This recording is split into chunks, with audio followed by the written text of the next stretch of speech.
Okay, guys, we're gonna cut right to the point this week. Yeah, no bullshit. Let's just get straight on to what happened this last weekend. So many big things happened. I don't know if you guys saw the show or not, but it was unreal. Yeah, there was a fart at some point. I think it was Maester Pycelle in the chambers when he's like the King's Council. I'm just so glad that Cersei is still suffering. Like I hate that bitch. Wow. Well, I mean, spoiler alert. Jon Snowballs is a character on the show. Wow. I think everybody would knew it, even though they didn't. But now, I mean, everyone assumed that he was a character in the show. I couldn't believe it when I found out Steve Schmoon was on the show. Yeah, and Tai Lan. Yeah. Tai Lanster. Landbone. And they flew on Wizard Patron Dragon. Wizard. The Falcor the Luck Dragon. He's That's making a the one cameo. I meant. What did I say? Did I say Wizard Patroid Dragon? Yep. Because I totally meant that one. Sorry. Oh, well, Willow looks pretty good with that beard. Did anything else happen this weekend? I didn't even watch the show. Yeah. Man, you missed out. I missed out. Sorry, guys. I was hoping to catch up with you guys on it, but totally blanked out. Had too many duels. Is it called redding out when you have too much spaghetti and I read it out so hard. You get too much spaghetti, you lose track of time. I actually, you know what's funny? On the way here, I was looking at my steering wheel. I think I have a little hard piece of spaghetti on the top of my steering wheel. It was like spaghetti sauce, but I have no idea how it's gotten there. I've got a couple. I left it there so you can see it too. Right. I've got a couple ideas of how it got there. Really? Welcome to Maximum Driftcast, the only Driftcast donde hablamos español. I don't speak Espanol. Yep. Yeah, me too. You too? You do too? No. I said E2. Oh. Okay. Well, we have Sam. our buddy Cody Hosford on the. Hey guys, thanks for having me this time. It's been a while. There you go. And It's been a while. It's been our other host or our other friend. host and friend and longtime listener, Samuel Nalven. Hey, it's me, long-time listener, first-time listener. Hey, thanks for coming on the show, Sam. Thanks, Corey. And I'm your best friend from side of the border. You're the best boy. Paco. Paco, thanks for inviting us again. It really means a thanks, lot to Paco. have us. Thanks for having us. First-time host, second-time host on here on the show. No, it's fun to be part of this thing, so thanks for having us. Thanks for coming, guys. Really appreciate that. There was another show this weekend. Did you guys watch that one? The whole thing. It's called Everyone Loves Raymundo on Telemundo. No, there was Formula Drift Atlanta. Yeah. Whoa! Yeah, man. Where were you this weekend, Samuel? Tell us. How's that Formula Drift Atlanta? Whoa! No way! Walking all over the place. No big deal. No, I had a golf cart this weekend. I'll tell you the shit of Formula Drift Atlanta right now. Rental car. Yes. Got a nice Nissan Versa. Okay. And I don't want to talk about that. Well, Say it. once Come on. spit it out. A Formula Drift driver that shall remain unnamed for right now backed into my rental car with his pro car. Who was this asshole? Can you give us a year, make, and model of what he was driving? I'll give you a hint. Okay. His first name rhymes with Schmelsme. What does his last name rhyme with? 'Cause I'm still off. The sofa. Schmofa He drives a car in a color between blue and purple. ish. It's kind of like it's disgusting looking. Let's just say that. And let's just And say it probably broke when it hit you. let's just say that someone's car backed into a rental car that I saw that wasn't mine, and they hit it, and it was unfortunate. The only thing I can tell you right there, man, BMW drivers, Yeah, BMW they don't drivers. signal. Classy. They don't fucking, Well, the best part is too is that the reason why he did it was because there's a BMW driver in front of him backing up unceremoniously. Yeah, and so he had to back up in his BMW, and then I told Forsberg though, and Nissan is gonna get it all sorted out. Nice. You got a Nissan sponsorship for your rental car. Yep, that's right. Factory Nissan. Nice, Sam. That's cool. Yeah, but I did the. Did you get any injuries? You look really sore today. You might need to. I'm pretty tired. Yeah, you need to probably get some insurance out of it. Your neck looks really sore. Oh yeah. Oh yeah. I know you're talking. Yeah. Ooh. You came in on crutches. You know, one of those commercial lawyers that's habla español. Hablamos español. Yeah. Paco, can you be our Spanish lawyer? Goldberg and Osberg. I'm gonna go drive around the town a little bit, just looking for bus stop face guys. You know, the guys whose faces are on the bus stop benches and. In a wreck? Unnamed. Need a check? Yeah, expect to get a call from my lawyer soon, driver. I want to hear Paco pretend to be a Spanish-speaking lawyer. Okay. Hablamos español. Hey, Paco, this is Sam. My name is Sam Nalven. Hello, Mr. Nalven. Yeah, I'm sitting here in my rental car. It's a Versa, sponsored by Nissan. And somebody really smoked the passenger door in this thing. What a dirk. What's a dirk? It's like a mix between a dork and a Turk. Oh, he's a dirk. It's a Turk. Can you talk to me in Spanish as you're a Spanish-speaking lawyer? Hi, Paco. Is this Paco and Paco Incorporated? Sí. Hey, Paco. Hola. Hey, somebody named Schmofa just smoked me. No está. Thanks for tuning in. Gracias. That was my Sam Nalvin impersonation. You guys are improv experts. Yeah, I know. I've actually before you showed up, Sam, we were like, dude, we got to get Sam with a really good skit. So we've been working on that for like 20 minutes outside before you got here. Dang, it shows. What did you think? It's good. It's real good. Thanks, dude. Wow. Paco killed it. So, Best Spanish lawyer I've ever met. Yep. So I watched some drifting. Did you Yeah. guys watch any drifting? We did. Yeah, we tuned in. It was the most interesting round. Well, let's of compared to what of all time. I would probably say of all time since I'm a fan. First of all, I think we have 34 drivers, and only 31 qualified. Yeah, I thought they only had 32. There was 32, Oh, so and there's 32. Charles Ng didn't qualify Yeah, because so spinning or something. I didn't He see. broke. Yeah. He broke. Yeah. So that was the weirdest thing. I think it's the first time where we don't have a complete 32 qualifiers. But I heard lots of drivers talking about it, and like we talked about with the Sage the Mage, level 10 Mage, Ice Mage. that it's pretty sweet to only have 32 drivers because at this point maybe we get rid of qualifying, because it's like if you only have 32 drivers in Pro 1, you just base the battles off of what you placed last round. Right. The other thing about this is if you have 32 drivers, you can drive balls out through qualifying both runs, knowing you're going to make it into the show. Yeah, everyone's going to make it. And the other thing is You're gonna have to race your car in qualifying. but the argument against that is like what happens to like how do you get new blood in there? And the idea is that like the last 6 to 8 people in the top 32 of Pro 1 have to move down to Pro 2, and the best 6 to 8 in Pro 2 move up to Pro 1. Right. That might exactly. be too much. Why?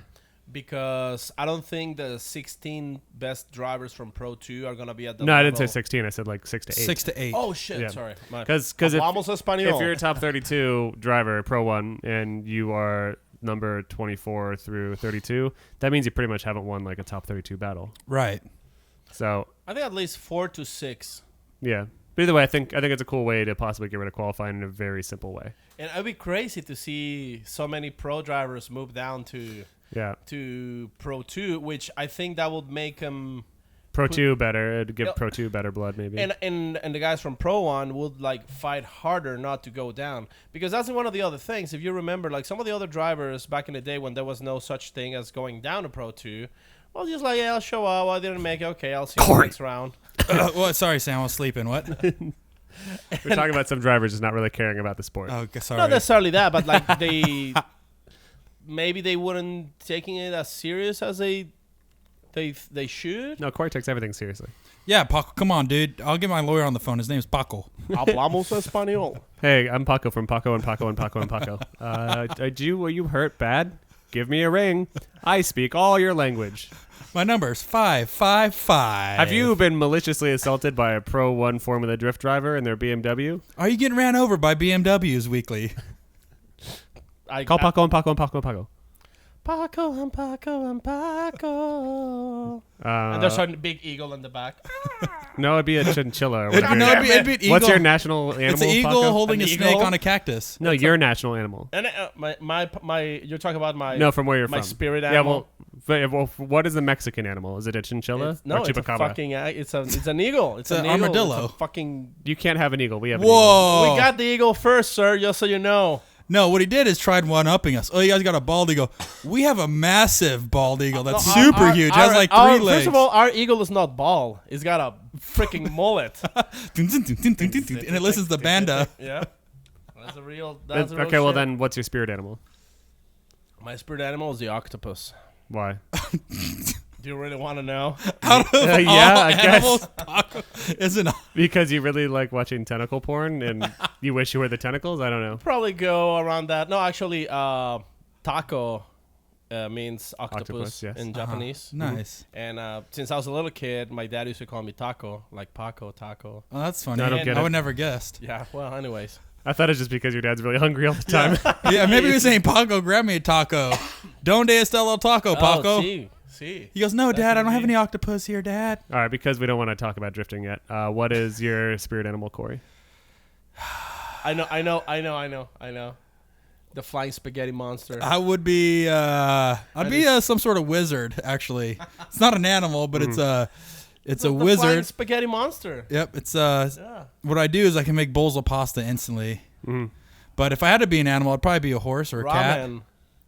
So you're changing the question to if you had to be an Horse. animal? Yeah, if I had to be an Yeah, animal. well, I've already Well, made it. I already so did that. there's actually a funny story about the cat one. I was like, probably in like 7th or 8th grade. I was a little short, fat guy, and some chick's like, "Man, your head's round like a cat." I was like, "All right, so I guess I could be a cat then." You sure showed them being a tall, fat guy now. Yeah, now I'm just a oversized Siamese cat. But the horse. So I used to be You used to Well, be I a used to be a centaur. horse. Well- You used to be a centaur. well, no. Half a So horse, so half a man. my name is, I guess, very easy to mix up. I've been called Cody. I've been called Casey. I've been called Asshole. Asshole. I've been called Hosford, Hosworth, Hosworth, Horsford, and Horse fur. Horsefur. Yep. I've literally been called all those things. So I just went, when I introduced myself to some people, I'm Cody the Horse Hosford. So it throws a combination of all the names I've ever been called into one. So that was it. Good. Thank you. Thanks, Sam. And Sam's a cat, like straight up. No, Sam would probably be. No, my spirit animal is Dane Cook. That's good. That's no, for being honest, mine would be probably Tina from Bob's Burgers. That's not bad. That's so good. Let me see. Let me look at you for a second. Let me look into your eyes. Hold on. Okay. Peers into those Okay. Well, beautiful blue eyes. I'm feeling you just ate lemon chicken and mushrooms. I did. Let's talk about drifting, though. Yeah, so back to where we went. So, Back to where we went. what? This God damn it. is the newest section of the show from Paco. Back to where we went. And where was it, Paco? Where did we went? Fucking Nazi. Where did we went? Easy. Whoa! I'll Paco takes his grammar very seriously. Man, back to where we went with Paco Ibarra. So we were top 32. And Vaughn had a bye run. No, because but there let's was talk no- about qualifying first. Everyone was qualifying really well. Yeah.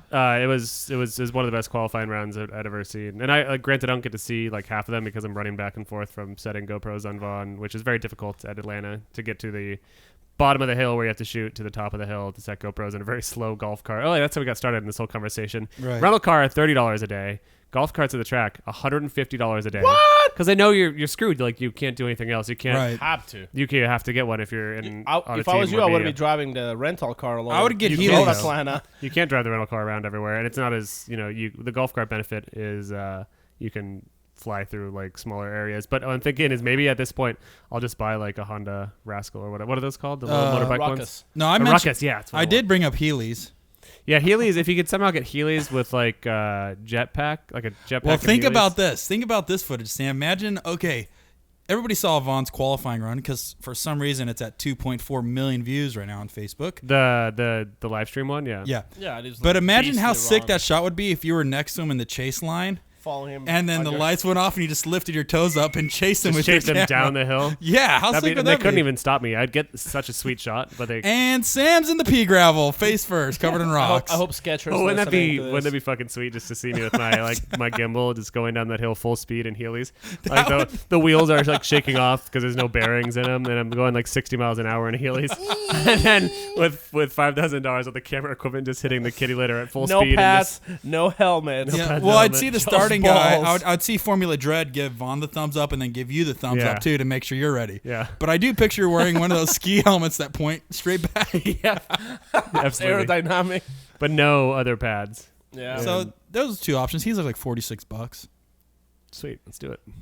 I'm down. anyways. So Vaughn got first qualifier. He looked. That car is Crazy. amazing. It's just like it's a trophy truck disguised as a Mustang. Yeah, it's got. Sorry, a stadium truck disguised as a Mustang. So one thing that you notice, like in watching all my video and live stream and all that stuff, is that you just squat so hard and it's picking up those front wheels So it's I've always thought, of course, in my very poor drift knowledge, that you should have just like really stiff suspension, but his car proves that you should not. Like, he's able to transfer weight so quickly and aggressively, and you see the car just like dig down and squat and They're supposed to have stiff suspension in the front. yeah. Just Well, to be Which I guess that's why he's lifting wheels, because he got stiffy in the front, and then the back it just squats down and tucks. Yeah, gets all the maximum grip. I could see Maximum grip cast. Maximum grip cast. Welcome to Maximum Grip Cast. Maybe that's a sub show that we do about boring non-slide racing. And that. Or handshakes. and or arm wrestling. Yeah, Maximum Grip Cast, the only podcast where we talk about nothing but sweet handshakes and high fives. And arm wrestling. Yeah, and arm so wrestling. anyways, well, Vaughn, Qualified Beasley, first. I guess that's for another episode. Well, do you know what's Todd. well, talking about the suspension setup, when I was before Forsberg in the Z, we were running a very considerably stiff spring to what we went to. We were running like 14K springs in the front and 12K springs in the rear, And a pack of self-tapping screws. and a bunch And of hold everything two together. turntables.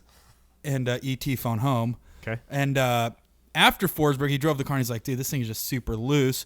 So what we did is we went down to like a 10 in the front, 10K spring in the front, and then to like a 4.5K spring in the rear.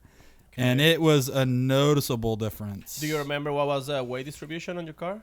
It was close to 50-50. So a lot of people keeps asking us about talking about more technical about suspension. We're just not that good about it. Yeah, well, We can't get anything that we do actually say we get wrong most of the time anyways. Yeah. I actually had that But I think conversation we with Forsberg. well, the on cross grid, weight was by the close way. to 50-50, but that's where a lot of people are using ballast, putting ballast in the rear. So they're relocating the battery, and they're actually overbuilding the rear, the rear half of the car. I think a lot of people, especially like aspiring new drivers, they underestimate the whole spring rate of their coilovers. They just put whatever it comes on their car, and they expect to go at it hard, and then they realize that that's kind of like that's their handicap. Their suspension Well, the setup. other thing too is these kids will buy a stock set of coilovers and drive on them and think that's the way it's supposed to feel. They actually don't test the waters enough. I don't think they make enough adjustments to the spring rates and the valving of the shock enough to see the difference. Or you know do what I I mean? do and just make adjustments, but don't have any idea what you're doing, and probably make it a lot worse. Yeah, Definitely done. Or you do 30 adjustments and you don't know which one fixed it or made it worse. Yeah, you gotta go at this. So anyways, yes, intelligently. kids.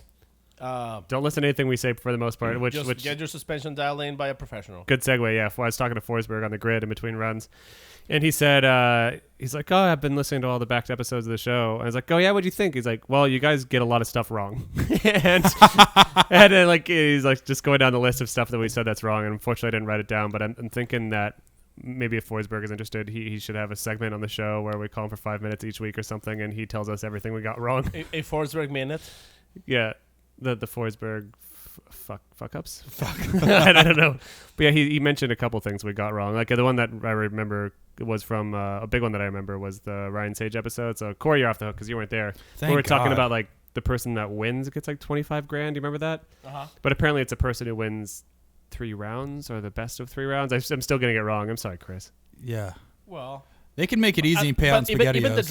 even the drivers didn't know what was going on. That's the thing. Like even the drivers weren't completely sure how the whole bonus thing worked. Yeah. So we were speculating. Yeah. Well, Sorry, Chris. it's not good enough for him. Chris but is no, like, I mean- you guys are a bunch of stupid doy-doys. He did eventually say that he kind of likes the show after thanks, Chris. telling us how bad we were, but. Yeah, I think he deserves a redo of his episode. Oh, yeah, he's definitely coming back. Oh, yeah, because for sure. we obviously didn't know what we were doing. But Do you guys remember that show? nah, tried to cancel He was it never out. here. I think I deleted it. Yeah, That's Chris why was he never couldn't here. find it on iTunes. So qualifying, So, Vaughn yeah. got first. That was exciting. A lot of other dudes got like 90s. That was pretty sweet. And then we go into practice first. And I had a conversation with one Mr. Fredrik Azbe. The Swedish Swedish screwdriver. meatball. The Swedish screwdriver. Yeah, and I know him. And everyone's just kind of hanging out on grid before top 32 practice, and right before people get in their cars, I'm just bullshitting with people. And I'm like, Osbo, how's your motor doing? He's like, don't jinx it. And I was like, okay. And then I cast a curse over it. What is? Hold on. I need to know what the curse is. I said 1, 2, buckle my shoes. 3, 4. Pistons on the door. on the floor. Pissed on the floor. Pissed on the floor. And then, sure enough, right at the end of practice, his motor. Like I see him get towed out to off of practice, and his team gets another motor in that car. And then in top 32, he then DB'd the tire in the first round, and then he didn't have. He didn't have the 5-minute timeout to change the tires. He was just out. And Jojo Redman from Wreck Magazine, he said at the beginning of the year that he thinks Osbo is still a championship driver for sure, but he's saying he got very lucky last year in not having his multiple motor malfunctions screw him up. Well, we talked to him about that. Yeah. And he seemed like he was a little bit worried about the whole 4-cylinder engine. He didn't sounded very oh, I love it. It's the best engine. Yeah, he just knew that he has a good team to fix it. Yeah. But it comes back to the whole argument of reliability. Yeah, if it's breaking down right before top 32 and you have to rush to fix it and then you lose your 5 minutes because of it and then you DB the tire, you still could have possibly won that battle. Yeah. Absolutely. I mean, it was definitely I think it was like the worst way of losing your 5-minute timeout is using it just to make it to your first race. Where did he place in Long Beach? Second. Okay. Do you know what he should have done? So he's not out of championship contention. No, yet. But it hurt him. He's definitely still hurt him, in third place, I think, on points. I would have to double check. No, I think fourth? it's Vaughn, Chelsea, and then don't screw it up. Forsberg will let us know. Yeah. Do you know what I would have done if my tire had beat and I was sitting on the grill? Yeah. Okay, Corey's sitting on grill. What? Double the 40 grill? intro lighter. No, the Formula Dread who does the starting would come up to me and go, "Mr. Hosford, your tire's debeated." And you'd hear me go, I'd be sleeping until the lights went off and I'd take off. Yeah. I was sitting in fourth place. Okay. So what's the top 5 right now? Right now is Vaughn in first, Chelsea second, Bakcheese in third. Butt cheese? Odie Bakcheese. Thank you. Freddie Caswell on fourth and Forsberg on fifth. Not bad. Who's finished up the top 10? But you know who's sixth? Sixth place? I'm not going to tell you, but I don't know. We might get a phone call from him. You never know. Dale Earnhardt Jr.? Jimmy Johns. Jimmy Johns. Jimmy Johns. Freddie Mercury. Yes. Freddie, yep. So anyway, top 32. Is there any other... let's so let's just put it like this. Osbo didn't make top 16. Then... Gucci didn't make top 16. Ken Gucci. Yeah, we saw a lot of the big dogs not make it. Who else in... Matt Field didn't make top 16. like he was running He was driving like a beast. like the Dickens. Yeah, he was driving. And he didn't make top 16. Chelsea the Nova, Long Beach champion, didn't make top 16. So it was just like, wait, what the hell is going on? Like all these very, very, very solid drivers that are the usual top 16 drivers weren't making it. Sam is checking right now. Yeah, I'm just looking to see some battles. I'm gonna get it wrong.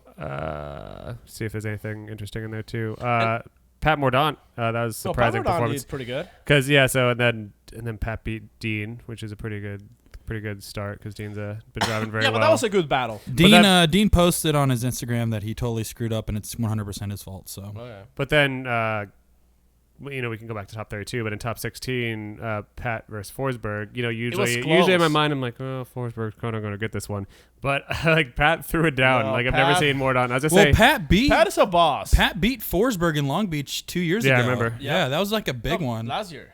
Was last year? Yeah. It may have been. It was last year. We'll get a call from Forsberg. Forsberg brings out the up. best of other drivers because every driver knows that if they're going up against him, it's like I gotta throw it out. Yeah. So he makes people drive crazy. But Pat Mordaunt was doing pretty good, I think. I think he's a solid driver. I just think like his cars have never been consistent. Like you see him changing cars every couple of years. Mm-hmm. So I think he just needs to get solid. And it looks like these 350 is doing pretty good for him so far. Then the other half of the bracket, Frederick Osbo, Jeff Jones. Obviously, Jeff Jones wins every time. Ryan Turk, Alex Hohandle. Unfortunately, Turk had That's the other one. Turk didn't make top 32, and that was another one. Would he have? Like, when did Turk's top car? 16. Did his car break at the end of the chase run? Or? The differential exploded in 1,000 pieces. Yeah. And if you remember on the last year, I think he had differential problems twice. Yeah. That was one of those times where he had the camera on him, count with a clock. But he's not even running a winners. That's the thing. What is he running? Well, I remember he mentioned one time that he doesn't have enough space in the car for the way the car is, so he just has I think it's a Supra differential. The worst part is that they told me this because I asked recently John, his car maker, "What's up, JoJo?" Hey, JoJo. Everyone named John is JoJo at this point, I think. JoJo Redmond's like, thanks, Sam. He's Joey, and so John would be. Yeah, but he's also JoJo. But yeah, he told me he was talking about it. I think they are running. They're not just running a super diff. They have something better now. But I want him on the show soon. But it's a regular car diff. I mean, he posted an explosion of his differential on his Instagram. Yeah, I guess that is a regular diff. So it's a regular diff with probably with an LSD, with a Probably. two-way LSD. Yep. But it's still, it still depends on the casing. It's still an aluminum cast casing. Yeah, well, you got to go stock S14 welded diff on all these cars. Well, you know what happens is when you're listening to the live stream, all you heard was And after Turk's run, and that was it blowing well, there up. was fire. There was And that's what. So a combination of Some really good sound effects. and then there. it blew up. So we got T Fal versus Mohan the Man. Just made that up. Hey, what do you think about Kenny Moen against Chelsea? Kenny sucked in the BMW at Long Beach, but ripped it in Atlanta. I started watching that when I was eating lunch. I was already off track I think Kenny Moen's BMW wasn't ready for Long Beach. But I feel like obviously the whole rain just fuck it for everybody. I didn't see the whole run though. I just saw half of it, I think. And from the first half I saw, it looked like Well, Chelsea if you was didn't stomping. see it, don't give I'm us your asking you. opinion. I'm asking you. God damn For the it, Paco. record, I'm going to say this: Kenny Moen is probably the most underrated driver in Pro 1. Yeah, well, I've seen him drive some. He's one of my favorite. He's one of my favorite all-time. But he's also in a drivers. new car every year, so that's another thing. It was Yeah. like he might not have time to get dialed in. He's like he makes honor of his nickname, Fast Kenny. Well, He's usually one of the fastest cars. Well, 2014, after Essa came off his championship, didn't Essa win in 2013? I think he won 2013. Essa did. Kenny came out the following year and took him out, and I go, dude, Kenny, that was sick. And he goes, fucking A right. And that was it. And I was like, this guy's an animal. Well, he podium on Long Beach last year, remember? Yep. So I didn't get to see Matt Field versus Farouk. What happened there? Oh, man. Matt Field versus who? Farouk.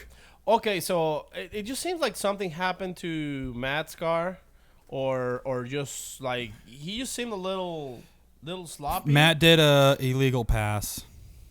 Well, but also here's the thing, like I think Farouk hit him. I think Farouk kind of like parked it.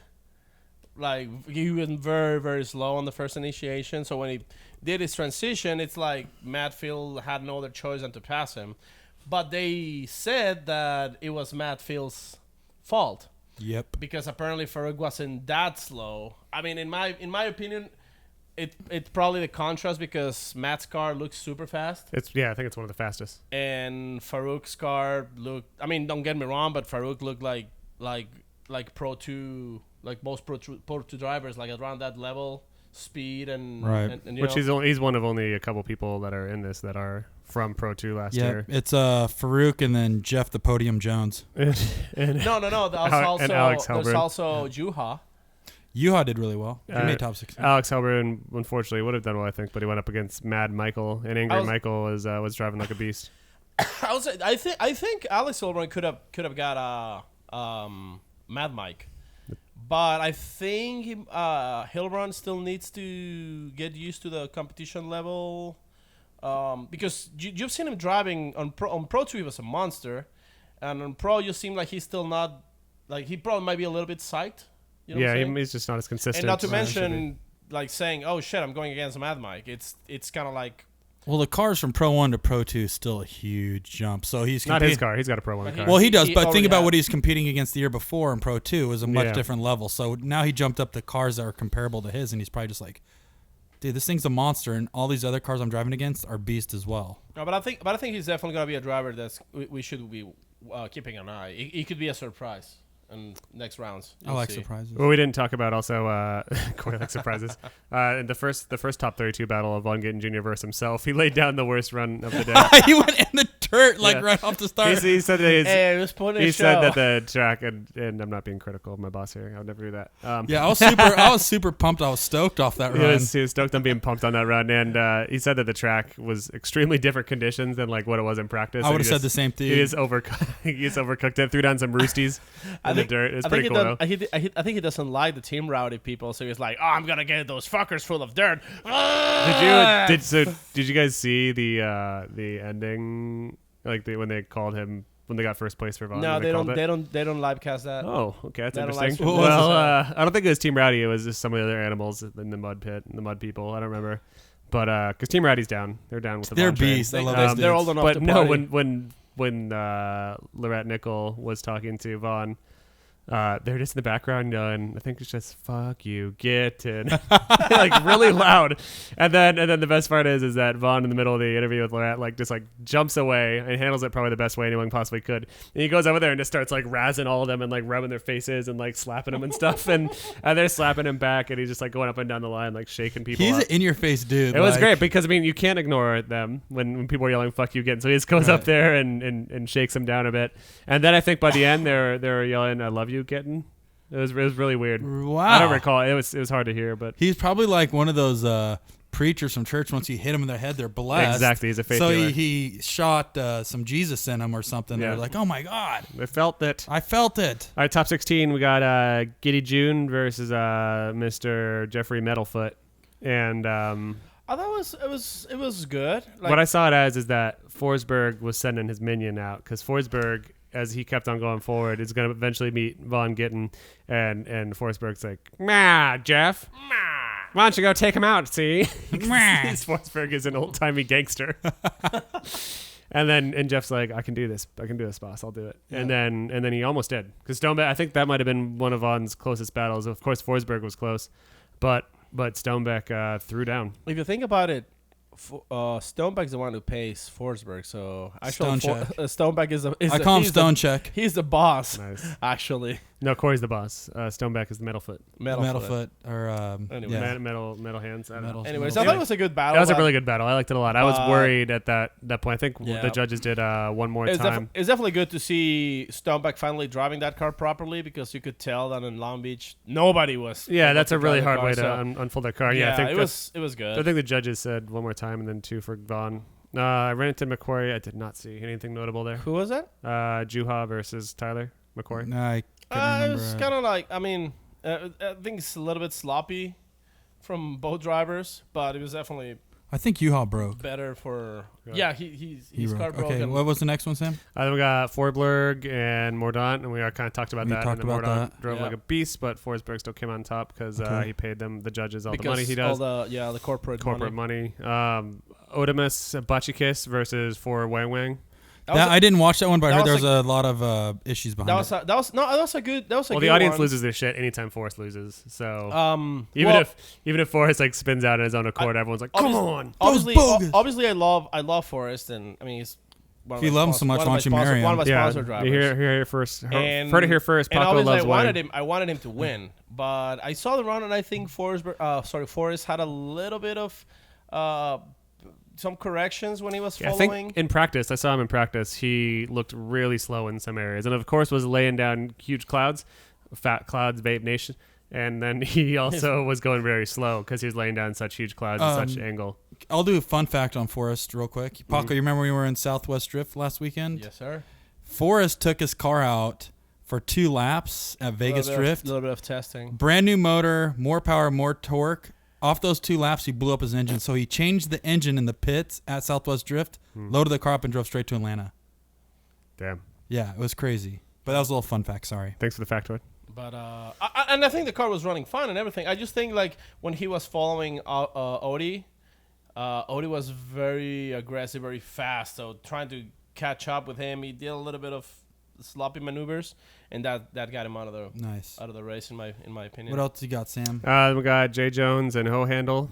Whole handle just I didn't see that. dominated. Yeah, and yeah. I think this was the start of seeing Ho Handle drive like an animal. I think he was That's driving. Alejandro, though, by the way. Yeah, sorry. who don't I'm doing all my for those stupid nicknames. For those who don't speak Maximum Driftcast. And that's then Alejandro. next battle we got T Fao and K Momo. So Fao and Momo. Translate Paco. Usually that's Mad Mike Widette. Nope. No, Kenny Moen and T Fao. T. Tanner Faust. Yep. Oh, sorry. To the Sorry, Tanner Paco, I Faust. got your back. Tanner Faust with a big ass Passat. I didn't see the battle, but I thought Moen was gonna get him. I really did, and I hate it when we think wrong. which I'm sure that Forsberg's gonna text me tomorrow, and he's gonna be like, "Sam, you got half of top 32 wrong." And you're reading it right off the sheet. It's fucking last year. But Kenny Moen, it seems like he still needs to get used to that BMW. And Tanner Faust needs to drive that car more than once a year. More than 3 rounds. Yeah, he's going to do Irwindale and Seattle. That's it. It's That's more than last year. I think last year only did 3. This year he's doing 3 this year. Atlanta, Seattle, Irwindale. He wasn't at Long Beach? No. Nope. Oh, really? Yeah. But I gotta say that Tanner Faust definitely looked more like pro drivers Old school Tanner now. Faust. He looks like a very good driver in a very big, heavy, untested car. Well, I'm just saying because like last year when he came up with a Passat the first round, it was like looking at Tanner Faust from 2008. You know, it's kind of shallow. Yeah, he's got to catch up to that. So style. he definitely used the whole track. He hit all the clipping points. It was pretty good. So Then we got Mikey S versus Farouk the Kuge. I don't know what that means. Oh, Farouk just launched the car into the kitty stars. litters. He was going to meet him at the second interclip. I'm not making fun of him, but it just like went straight into the sand. You're known for making fun of Peekaboo. I wonder if Farouk was mentally overcooking it, or his car just doesn't have that side bite that everyone else's car has. No, or because something? in practice he was doing okay. So it's a mental game, probably. It What we see from a lot probably of is, the man. first-timer Pro 1 guys. And then Esso's also looking a lot better this season. Esso than did they last great. season. He's definitely back. He needs to get used to this BMW again. Mm-hmm. That Camaro just fucked him up. That year is just a... I do want to talk to him on the show. I can't wait. It's going to be the best. Shitting on Chevy's coming back. Oh, God. That day we should be wearing... I'll wear my Camaro shirt, yeah. Oh, yeah. And then we got Yoshi versus Mad Michael, Angry Michael, which I did see that one, I believe. And Michael is driving crazy well. That's cool. But what happened? Did you guys... Mad Mike? Yeah, versus Yoshi. I don't recall exactly. Harna. I don't remember. Daijeku. Liv Yoshimaru. He's definitely driving very good. That's one of the things that after all this time, you get to see him driving for real. I think we could. Like, I don't know. Like maybe he would be the best one to tell us about what's going on. I doubt it. Moving on to top 8. We've got Gitten and McQuarrie, the old bow tie versus the blue bow tie. What are we on top 8? Yep. Jesus Great Christ. Wait, what happened to JTP? Oh, JTP didn't make top 16 either. Matt Power still has the best name for JTP. JTPP? JT Penis. No, I thought it was JTPP. And Von Gina. So Von Gina, this is Matt Power's name, is Von Gina and Tyler McQuarrie. And blue bow tie versus orange oval. Gitten came out on top. I think there's a pretty clear-cut battle. Not hating on Tyler, but again, Gitten was too fast. Was just fucking gapping everybody. And we got Forsberg and Odie. I did not see that one. I did not see that one. I did saw it. You did saw Oh, Paco. Tell me what you saw. New segment from Paco. I did saw it. All right, tell us, Paco. I saw it. I seen it. All right, Paco, and I did saw it. Forsberg won. Great. No, I mean, was it Texas where Odie beat Forsberg? I don't know. I didn't saw that one. And well, I mean, I'm saying like Odie is one of those drivers that he can beat Forsberg. Yeah, and it's one of those that like Pat Mordaunt out there. Would Odie be Forsberg's kryptonite maybe? No, Pat Mordaunt is Forsberg's kryptonite. Anyways, I thought Odie could have beat Forsberg, but I think it was close. It was very close. It was very close, and even a lot of the fan comments were saying that Odie got robbed. Of course. Man, we got to find that robber so we can get Odie his money back. Forsberg money, but I think it was very close. It might have been one more time in my taste, but I don't disagree with the judges giving it to Forsberg. It was definitely a little bit more solid. And with all that money that Forsberg hands them before the show. Yeah, they don't give a shit about you, Paco. Yeah. And then we got Ho Handle versus T Fow Fow.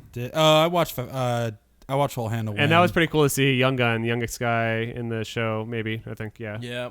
Take out Faust, who's like 60 now. Yeah, he's like So 74. it's like, Welcome to Top Gear. I'm Tanny Faust. Wow. I'm Tiana. That what we're gonna be driving today is a real doozy. It's a Buick Riata with the Pontiac Supercharger on it. Glasses. Here, okay, on. Oh, I'm giving Paco my glasses right now. So who's T-Fafo? A Buick Riata? I love those cars. Tell me more about it, Tanner. Hey, Paco, it's Not me. Rodledge would. Oh, that's right. Yeah, Damn it. right. Do it again. Hey, Tanner, welcome to Top Gear. So tell me about the car that you brought. Hey, Rutledge, it's me, Tanner. I like to drive my Buick Riata. Wow. So Adam Ferrara, what do you have for us? I'm Adam Ferrari. Welcome to Top and Gears. Today we're going to be telling jokes. And shifting gears all the way from 2 to 3. That's That's the freeze. Yeah. Rutledge, the free seat for Yeah, Rutledge Wood seizes up. yeah, there you go. yeah, that's good. We got to put some oil in his veins again. Anyway, so Alec. So Alec he, is a he monster. took down the big guy, and that's pretty cool. That was exciting to watch. And then Essa versus Yoshi. I did not see. How'd that go? Again. I didn't watch that one either. I think. Corey, you didn't watch any of them, did you? No, what I was at hot a racetrack in Tucson, so I tried streaming it from my phone, but Tucson's in the middle of the wilderness. So. And just so everyone's clear, the only reason I wasn't watching them was because I was driving back and forth in my little golf cart, resetting GoPro batteries. It's like each time you start a GoPro on Vaughn's car, and then I've got to drive down the hill to a spot on the track, which honestly takes like 5 to 8 minutes. And then I have to hope that these GoPro batteries and cards will last, and I always give them fresh batteries and fresh cards and all that. But then like when there's a huge delay, I have to go back up and change them again because they get maybe 45 minutes to an hour, and sometimes they overheat when it's really hot. So I'm just driving back and forth in this golf cart. And I look like a maniac driving through the yeah, pits. I was. And the best part at one point, the track officials this year were really busting my chops, and they weren't letting me park the golf cart like near the track at all. Like they made me park a quarter mile away, and at one point. I heard them announcing. I heard Jared saying Vaughn is like, "Here we go, Vaughn Gitten versus so and so." And I'm still in the golf cart, and I just drive. I drive through the initial security person. Like, you can't park there, and I just like ignore them. And then I go to the guy at the gate and like just cruising up in the golf cart, and then I screech the tires and get out. And he's like, "Hey, you can't park there," and I was like, "Fuck you!" I had enough of your bullshit. I don't think I said "fuck you." I think I just yelled "fuck," and then just got the shot, and then got back in my golf cart and called me. Was like, "Thank you." and then drove away. Man. Back to it. We got he beat Essa.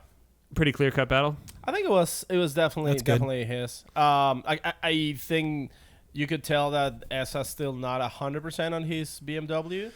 Well, he liked the Camaro so much, he's having a hard time to transition back. Mm-hmm. But I would like to see him in a couple more rounds. I think he's still. I think we're gonna see Essa on a podium this year. And then we have final 4.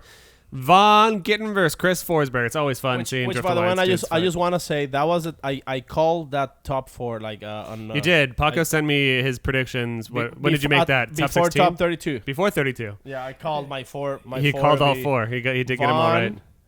Forsberg, Alec, and that's where it changed a little bit. Oh, you sent me a different That's crazy that you called Alec over Turk too. Yeah. Well, he sent me Vaughn, Forsberg. You called Alec Honadel over Denofa and Turk. That's crazy. Yeah, good job, Paco. I really have faith on him. He drives like a beast. Like the Dickens. And then who did you get wrong in the 4th bracket? What's his name? Yoshimura. You didn't think Yoshimura was the guy that did it? Who'd you think it was going to be again? You thought Kenny? Kenny Gucci? No, I thought it was going to be Vaughn, Forsberg, Alec, and Michelangelo. No, Ninja Turtles. I forgot now. It's irrelevant. Gitten versus Forsberg battle. That was awesome. I love watching Drift Alliance dudes fight because there's of all the drivers that battled, no one has battled each other more than Drift Alliance dudes versus each other off the track. That is because at Englishtown and other places, they're always just driving against each other. But they always drive 100% hard. They don't ever do shifty moves, and they never shift on first gear. But after seeing Vaughn driving all day, I knew he was gonna take Forsberg. Yeah, it was just way more aggressive. His car just appears to outclass people. I don't know what it is what's going on exactly, but he has. Well, I think it's very obvious what's going on. Is that last year he didn't have angle and he had 100 less horsepower, and his rear suspension setup was a live axle, which has its benefits, but the new actual independent suspension in the rear obviously helps him. and the car is just so fast. It might sound stupid, but like the car itself, its aura looks so different. Yeah. And it's funny because when you listen to Vaughn talking about it, and he says like, "Oh, we're very pumped because this car it's lets me be me."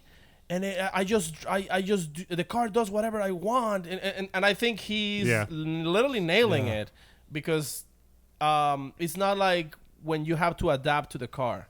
For some reason, he literally is doing exactly what he wants, and the car just it translates. responds. So it definitely respects on it was how dialed in that car is. Despite how much work I had to do that night because of the daily videos, and they take a lot longer when he wins an event, which he's never won an event before when I've been a media guy. But I was super excited. Yeah, I saw you on the podium. I was stoked on being pumped at the fact that he won, because that was a really cool moment, because I actually called it before I even left for Atlanta. I was sitting on the patio doing my JoJo Redman calculations in my head, just looking at all the cars and thinking who's looking like what, +5, -3, carry the one. I was like, Vaughn's gonna win this. Vaughn Gitten Jr. I thought of it ahead of time that Vaughn was gonna win, and he did, and I'm happy about it. And now we have the most clear-cut battle of the entire event, which is Alex Hohandle and the Dai guy. That Yoshi Dyson? Alec Honadell and whatever his name is. Okay. Here's the thing. Honadell is also a sponsor driver, and I might be biased towards Honadell. I really, really think that was the only bad call of the entire round. And for those that may have not seen, why was it a bad call? Because, there was definitely errors from both of the drivers, but it was a very, very clear straightening the tires and losing. So on the last corner, on the very last Dai corner, was shallow. Follow run. Dai was very shallow, and he kind of straightened. Which, don't get me wrong, Alec had a couple mistakes on his follow as well. So I think that was definitely a one more time. Like, it was definitely it couldn't be like, oh, it's Dai's. So they give it to Dai. Okay, I still think he deserved it because he's been doing great. These But that doesn't mean the independent battle he should have won. What would you say? Exactly. It's. How much do you want to fight that guy right now? Yeah, if you could say anything to him. If I could talk to him right now, I'll tell him how much I hate him. Would you give him a piece of your mind? Would you tell him? I totally. You would tell him, you took out my sponsor driver. I'm tell him I'm gonna punch you in the rear. You're gonna come here. I'm gonna poke your eyes out. I'm gonna pinch your nose. Whoa. No, I'm that pissed. Oh, nose, you didn't. Paco, it says anonymous. That's all you. Please tell me it's not. Let's do it. Bueno. Hello, it's Dai Yoshihara. Oh my God. Dude, I was just saying how much I think you're awesome. Say what you want to say. Really? Say what you want to say, Paco. You tell him. I'm not sure about that. How do you know? Were you listening to the show? Were you just tuning in, Dai? Listening live? Oh, God. Dai, I don't know if you know this, but Paco has a body kit company called 2F Performance, and one of his drivers happens to be a young man by the name of Alex Hohandle. And apparently, AKA Alec Honadell. Apparently, we heard that after the event, you took him out behind his trailer and roughed him up a bit. No. Oh, really? I don't know. For some of the people that have never seen Dai in person, he's a pretty muscular dude. He's like 220 stacked. He's huge. So he's the type of dude you definitely don't want to mess with. So if you guys piss him off, just watch out because he'll kick your ass. That's totally not right. But who would win in a fight, you or Ken Gucci? Because I've seen Gucci's abs. I've seen your biceps. Like, where does the core strength come from? No. Not nearly like Gucci. So we noticed that this weekend at From the Drift Atlanta, you decided you wanted to be on the podium again. Why did you want to this time and not for the past year? Well, it's not like I decided, but I've been trying for the last few years, and then finally I was able to get on a podium. What changed? Was it switching the steering wheel to the wrong side of the car? Well, that's a tiny part of it, but as you know, there's so many aspects that you have to go. It has to go well, and there's a lot of stuff, but one of the biggest thing was the setup of the car. Starting to this year, we changed the steering system quite a bit, and we still had a minor issue in Long Beach, but we fixed that one, and the car just works really good. Nice. So that was the biggest one, but also other than that, teamwork and all the other stuff just What's worked out. What's the main way the car has evolved over the past 3 years? You've been running that car for 3 years? This is the third year. Yeah. Yeah. So how has it evolved since you first built it? How? What do you mean? How? So it started out. It still is. It started out as a twin turbo LS, right? Single Turbo. yeah. Okay.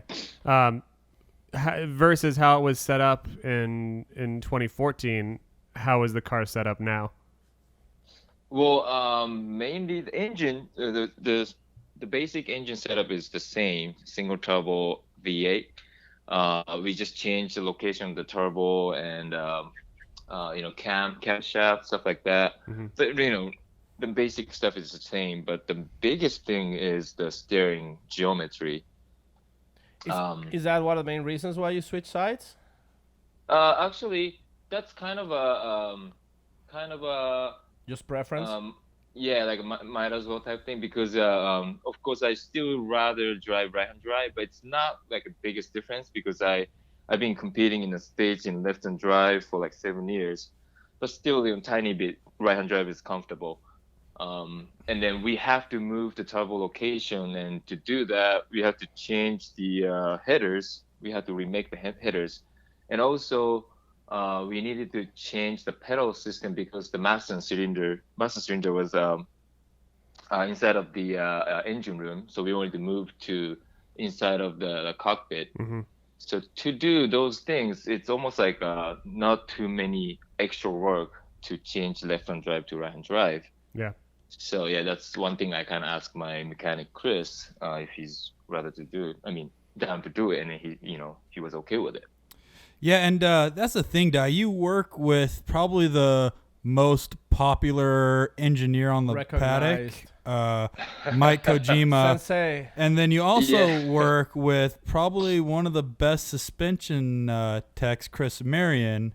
And those dudes are totally wizards. And they I talked about that earlier. I'm a wizard too. But, these guys are obviously very smart at what they do, but they like engineering their own components. You guys are running what, a custom angle kit? And you guys are not running WiseFab. Is that because Mike has his idea as far as style of angle kit, or what angle kit are you running, or what is it? Yeah, so we're not using WiseFab, and we're using our custom system. And so I know WiseFab made a huge success last season with Gushi and Ryan. And the reason why we didn't really use that was because it's more like Mike and my crew chief, Chris, and also Chris Marion as well. Those three guys had an idea to make our own way. But it just took a little bit longer than we expected. Yeah, do you feel that that was where a majority of the development went into the car, and why it took so long was developing a angle kit that works for you? Is that part of it? Yeah, that's pretty much the biggest thing for sure. So this is definitely tailored to your like and your driving style. Yeah, I think so. Oh, must be nice. Well, I can tell you this. I was really excited to see you guys actually testing a month or two before Long Beach. Usually, you guys were out there a week prior getting some runs in, but it was to see you guys out there as early as you were. It definitely looked like you guys had, had your focus. Definitely. Yeah. Wow. Thanks for checking out. Hey, you better believe this, dude. I've been keeping a light eye on you for the past 3 years. You ever hear weird noises in your house in the middle of the night? That's probably Corey. Yeah. Or I'll come as the pizza boy. You order pizza? I haven't ordered pizza at all. Oh yeah. Hey, Dai, it's me. So weird question, but when you first got your FRS, it's a BRC. Excuse me, BRZ. Oh my god. I'm so sorry. Same type of When you thing first anyways. got when you first got your BRZ. We promised Chris Forsberg we're gonna get all our facts right from now on. Yeah, Forsberg really hates it when we get everything wrong. So this one's for you, buddy. When you first got your BRZ, how much did you miss your S13? At that time, for sure, a lot. Yeah, to be honest, yeah. And where does that S13 live now? It's actually sitting at Falcon Tire warehouse. Are you trying to say that's not the same car that Pat Gooding was running last year? It looks like it. That's a good question, actually. Everybody keeps wondering. Would I don't know if you ever said this, but everyone always had said that was the most highly engineered S chassis in the world. Would you say that is true and maybe still holds up to this day? Well, actually, I think that was true at the time, but not right now. It's old. Yeah, it's old now.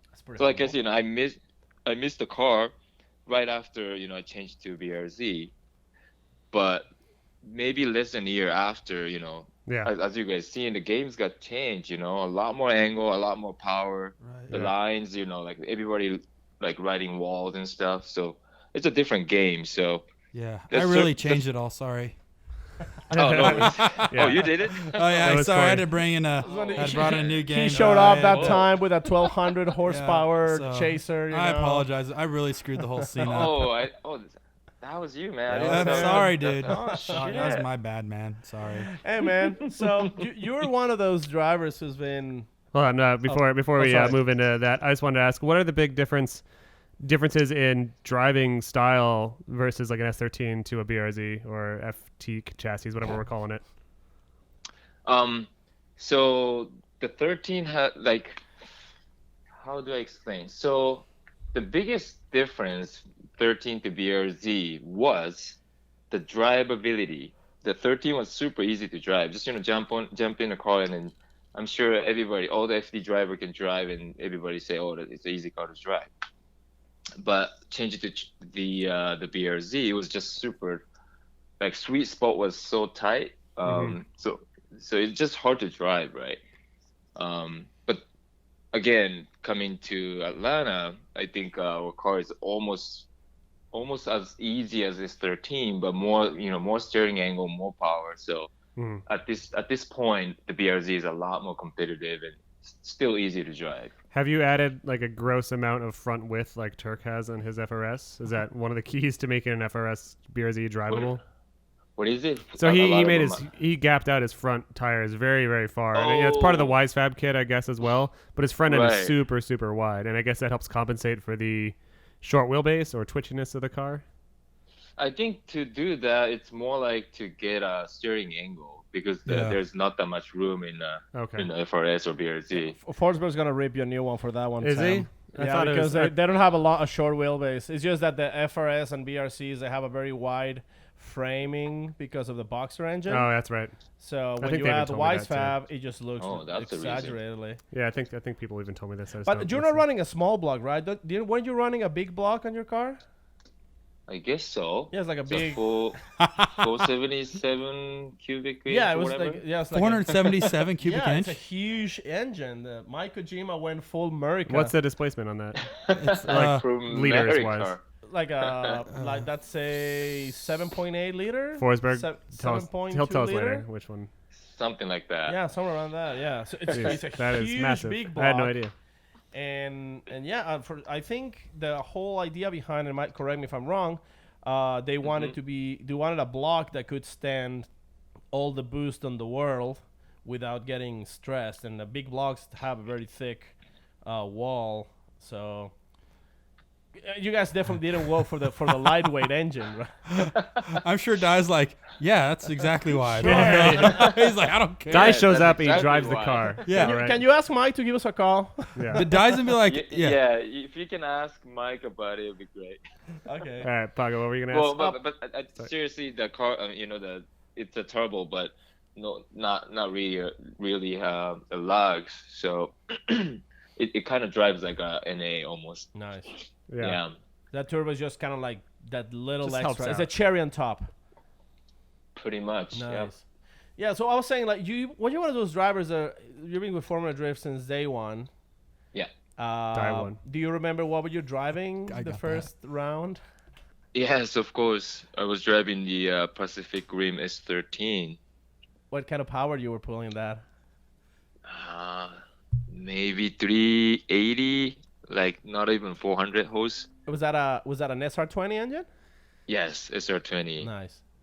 So how do you see? I mean, you've seen it from since day one till today. The progression of the Yeah. cars, the progression on the driving, and the progression of the sport itself. What are your thoughts? Your thoughts on that? It's been, it's been a long time. It's like that was this past Atlanta was like 13th time, right? Okay, So it just changed so much. At the time, I don't think nobody thinks that Formula Drift or the drifting will be like this big in Yeah. 2016. So yeah, every single aspect got changed. I don't know how to explain, but it just, I mean, back then you were just a kid, and now you're a family guy. right. I remember I one of my favorite online drifting videos is Chris Forsberg. This is like 21-year-old Chris Forsberg When he went to meeting Japan? meeting Yeah. 19-year-old Dai Yoshihara in Japan. That was like to the day that's still like one of the most like badass, just like playing, couple guys hanging out doing the Japanese Yeah. thing, you know. Yeah, Compare that wow, from what it is now. You know. Compare, No, I'm saying No, like you see like the contrast. This is another New segment. New segment for the show here. This is these segments die are how we make fun of Paco's speech impediment. It's not an impediment, asshole. What is it? How is it? What it is now? So What? So, in case you don't know, Dai, Paco is Spanish. I'm not Spanish. I'm He's Mexican. he's Mexican that speaks Spanish. Okay. But he gets his words tangled up sometimes. So if you need, Sometimes So if you need maybe, us to translate, hey, maybe Dai can relate. no, Dai speaks perfect English, and don't you say any No, otherwise. hey, Dai speaks perfect No, but English. can we, Paco? What did you say? Let's break it down. What I'm trying to say, No, like, no. What did you say actually? I can't remember. I'm not gonna say How is it? What it is? it. I just want No. to say, I like, don't so remember what it how was. do you compare those days to what it is today? You know. Just say Like, they were the best of times. They were try- the worst of times. Pretty much, I try to take you down to the memory lane. Yeah. Try to get a reaction from you. How is it? I think if I could help translate here, Paco, do you mind? Let Dai talk. I don't think he understands the question, Paco. I don't It's not understand the necessarily question. a question. No, like, I do. Yeah. All right, I do cool. understand, Talk. but like, if you can more like make it specific about the change, because there's so many things like cars, or drivers, Yeah, or everything. spectators. Yeah, Are- it's everything, right? So if I can talk like 5 minutes about it. Oh, perfect. We have a whole hour for you, buddy. Dai's like, time is money. Get out of here. Can I, Paco, Okay, do I have permission to Sam's gonna specify? step in No, as I that, say, yeah. no, let's just ask a more direct question. Dai, are you happy with the progression of the sport? Are you happy with the idea that now you have to drive a 7-liter turbocharged V8 to be competitive? Do you miss the good old SR20 days in FD? And hanging out with Forsberg in the streets of Japan. Yeah, to be honest, I missed that day. That's Yeah. cool. Yeah, it was just just purely fun, right? Mhm. Yeah. I mean, yeah, it's kind of hard to I don't know, like these days it's in a way a little bit more, a lot more serious. It's more like a job. What is it? John? Oh yeah, so I'm sure every single driver has a different situation, but Yeah. to me, that's how I take it. So if I don't do well, it's not even fun, to be honest. Right. Yeah, I was also a follower of the Behind the Smoke series, and I remember like I used to watch him, and it was fun checking out like what you guys were up to. And I remember the last couple years it was, and I mean I'm not trying to be offensive, but it was kind of hard to watch because it was like you could tell like that you weren't very happy where the camera was like, well, we didn't make it this time. Right. And then last year it looks like you guys try to like expand a little bit and get JTP and DMAC on board, and they both also didn't do very good. Right. So, I mean, you definitely seem very demotivating for you. You said you're just starting a family. It seemed like Falcon was pulling out. It seemed like you have everything against you. Yeah. And this year you come back swinging hard, man. So what was the change right there? Well, like it's kind of back to the couple question before. The main thing was the car. Yeah. Sorry, Paco. We already did ask this question, but Paco's asking it again for you. We're sorry. We're doing our best over here. Well, but I'm just saying. No, okay, I'm sorry. But okay. Question. You own your drift team now. Is that correct? Yes. Yeah. You're right. That's a big change. Now you don't have to answer to like a big corporate sponsor, right? Yeah. In a way, yes. I can do. Yeah, more like my style in a way. Yeah. Well, I mean, it somehow it's working because you definitely did great in Atlanta, in my opinion. Has nothing to do with sponsors. It's the car, Paco. Not only that. I mean, like, don't you think that you're more? I'm trying. Okay. Are you happy? This is what I'm trying to go. Are you like, happy, Dai? That's like what he's asking. This season, you're more you. You're back with your own team. You don't have like all this pressure. The car is dialed exactly the way you want it. Are you happy, Dai? Well, okay. So I started owning my own team last year. So the situation from last year to this year hasn't really been changed. Oh, okay. The biggest difference was 2014 to 15, as far as the team structure wise. And to be honest, it was tough on that too. Aside of the car, you have to I have to organize my own team. I mean, the team driving for just Team Falcon was such a golden deal. Oh yeah. Like I just need to show up and drive. They took care of every single stuff, which was amazing if I think about it right now. So the change to last year was huge. I have to book everybody's flight and arrange everything. So you can't really focus on driving sometimes, right? So Right. yeah, to be honest, owning the team was tough, but now I feel like I'm starting to getting used to it. Do you have like a team manager that's doing all that stuff for you now, or you're still doing all yourself? I have some help here and there, but mainly I do my own. Yeah, do my own. Nice. Well, other than driving FD, every now and then you'll see yourself and Gucci and Odie. You guys test quite a bit at Willow, right? Yeah. What are you guys driving for missile cars now, or what's your test car or demo car or missile car? Well, the driving the missile car is more like just for fun. It's not really Right. testing or just having fun, right? I have a 240SX with SR20, stock SR20 S14 engine in it. That's just like Sam. You're exactly like Oh, yeah? Sam. Except mine blew up. He's doesn't run though. You blew up? Yeah, I He drove too hard. a hose broke and I overboosted, and that was last. Okay, that you was overboosted. that was last February. Well, it wasn't my fault. It was my fault, but that was last February, and now I hate SR20s like everyone else because my car blew up. So now I miss it. Yeah, now Sam's gonna go with the 477 with the 80 mil. Yeah, I'm thinking Oh, going. man. Yeah, I'm thinking jump right up. It's gonna be 1,000 Sam 23, Yoshimara. He's gonna change his name. Hey, so are you gonna do any other driving this year outside of FD, or what's your plan with that? Are you gonna do any more time attack stuff, or how come you don't ever go Yeah. back? How come you don't ever go back to Japan and drift that often? We don't see it. I know, right? What's up I with that? should. Yeah, what's I should. Well, I just didn't have a really opportunity to drive in Japan. Last year, I wanted to do it, but just couldn't get any budget for it, and same as this year. I'm sure having a kid I mean, also talk- isn't the easiest thing to run out of the country and compete in another foreign series. And you also be a big supporter of all the aid to Japan after the tsunamis and the recent unfortunate events. You always seem to be very active with your Yeah. which I think that's pretty cool. Thank you. Yeah, I've been trying to help as much as I can. So we have a couple questions from the internet we posted earlier today that we're going to be talking to the one and only. What's that? What are you doing? You tying a balloon? What was that noise? There's a sound coming from your Oh, phone. sorry. No, you tell me what that noise was right now.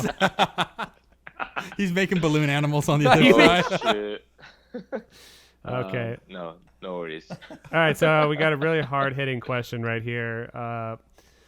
This one is from East Detroit Rebel, and he asks, Okay. does he like to party? Yes. Yes. Of course. There you no go. one doesn't, right? That's a good answer. The man of many words. So this is weird. Maybe I don't know if this is just a random internet thing that these kids are making up, but a lot of people are asking about if you've learned how to say crème brûlée. Wow. What? I don't think I improved on that one. Did you? Oh my God. But tell me a backstory. What's the backstory behind that? We don't know. What's the deal with the Did you crème brûlée? fail to say this word at some point on an interview or elsewhere? Yeah, well, I think one of the Behind the Smoke episode, I think Reese Millen told on the camera. Never I heard think of I had a dinner with him one time, and when I was trying to order that, but the waitress couldn't get what I was trying to say, and that's something Reese was making fun of it, and then kind of some Alright. people just watch that and Well, this is your redemption. Are you ready? Have you been practicing? no. Okay. Well, do you think you're gonna nail it? Perfect. I think you're gonna nail it. Let's hear it, please. What's your favorite dessert, Dai? Crème Brûlée. I'm